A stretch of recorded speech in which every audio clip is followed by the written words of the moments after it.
the BL Nile Conference just tipped off. In the first game, we had Ahly Benghazi versus Bangui. I must say, Bangui just quit in this game, honestly. I just tuned in this game for the whole four quarters, and honestly, the first quarter was the one that was competitive, as Bangui just looked like a team that could hold stuff pretty well. But after the first quarter, heading into the second quarter and in the second half, they had the poorest scoring, and they just dug themselves in a hole and they just couldn't get out of it. As Ahly Benghazi, especially led by Solo Diabate being on the squad, they had a 31-point second quarter. This was the highest quarter that they scored in the second quarter. And they ended this game 93-71. And honestly, Evans Ganapamo, he was nowhere to be seen in this game. The man had 3 points, and this was something that was not supposed to happen. I know Coach Liz Mills, she coached the team in the road to BAL. There was some cohesion there.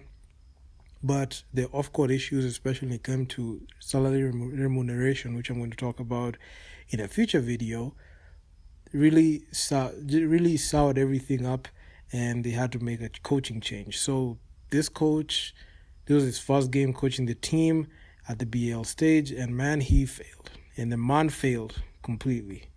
And Bangui, even looking at statistically, they didn't even lead in field goal percentage. They had a 33.3.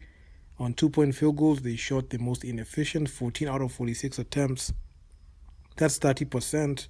On the 3-ball, they really struggled, 38%. And from the line, they didn't even go to the line that much, but at least they had 53%. And majority of the time, you could see the team that went to the line more were the Ahly Benghazi team, and they led in every single major statistical category: field goals, 2-point field goals, 3-point field goals, free throws. Ahly Benghazi shot 48% from the field, 52% on 2-point field goals, and 42% from deep. So that's shooting from deep and at least converting 50% of your shots inside. You are definitely going to win that game. And also in the rebounds, it was just neck and neck, as both teams in the rebounds were holding serve pretty well. Ahly, they had 47 to Bangui's 46. And in the assist department, you could see Ahly just dished out the ball pretty well. And you can see they were a well-coached team, and they just know how to play together, especially Solo Diabate in there. He was the guy that I was watching in this whole game. But we still had some major productivity coming from other players. We had Kevin Murphy. He had 21 points. Majok Deng, he had 20. Pierre Jackson, he had 20. And Majok Deng, not only did he have like 20 points, but he also had 8 rebounds in the tally. So you can see also Pierre Jackson, he had 7 rebounds. And Pierre Jackson, the man was just everywhere because he led in also the assists. So you could see there was a lot of productivity coming from the players. And we can even see Ahly, they're just a good team. And I know they're representing Libya, and this is their first time as them and Bangui. So this game, it was just the debutants just going at it. There was no much expectations this game, but of course, Bangui, looking at the way they looked, I know they don't have that much expectations on their squad, but looking at the way they played, it was not as convincing. You had Fulanganga, Rolly, he had 19 points. We had Yassar Batin, he had 12. Jimmy had 9 points. I mean, we had a couple of players who tried to do some last-ditch efforts in the game, but things did not pan out well. And Ahly, they're just going in. I know this is not the Ahly, the defending champions. I'm going to talk about them.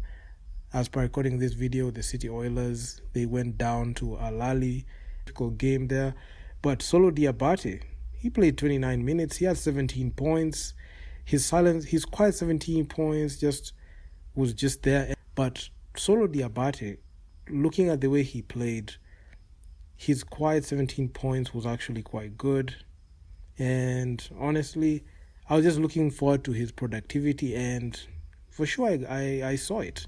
We had a couple of DNPs in there, but didn't matter because the game was done and dusted all the way from the second quarter, as Bangui Sporting Club, there was nothing that they were doing. There was nothing that they were able to hit, and it was just they just got finished in there. And hopefully they can be able to turn it around the next game, because if they don't, if they're not able to turn it around the next game, it might be it for them. But looking at the flow of the game, the Ahly Benghazi team, they controlled the tempo of the whole game. They pushed the ball pretty well, and you could see how a well-coached team that has like things just lined up, everything just starts clicking, and they're able to just go ahead and attack. So I'm just waiting to see the next game, how it's going to look like, and we can be able to like get more information and more stats as to how this Ahly team or how this Bangui team are going to fare. Are Ahly going to go up 2-0? Or is the Bangui Sporting Club team going to at least be able to win their first game? Because you have seen teams getting holes like this and they're not able to pick themselves up. But still optimistic on these teams. But looking at the way this game, the way they started, I must say the Bangui Sporting team have a long way to go. They have a really long way to go. Scoring wise, though, at least they didn't get blown out like that. But they need to find a way to be able to close out the games pretty well. Starting off the game well is very good, but at least finishing off the game and trying to cut the deficit, especially when you've dug yourself into a hole, that's one thing that they need to figure out. But all credit, it was the first game of the BAL. It was actually quite awesome. I enjoyed it.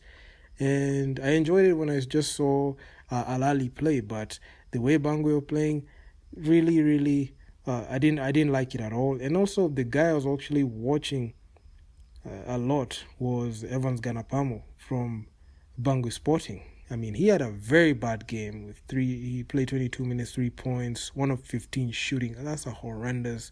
On 2-point field goals, he was 1 of 11. From the 3 ball, he was 0 for 4. So this guy had a very, very poor game. And he was the guy that I was really watching, especially after his departure from the Cape Town Tigers, which I feel like his most successful BAL era was there. I know Cape Town Tigers, they are not able to do as much, especially when it came to the BAL postseason. But this is the guy that you're supposed to watch, and he's playing for his country's club, because he hails from the Central African Republic. So if you guys like the video, make sure to leave your feedback down in the comments on what you think about this. And I'm out. Peace.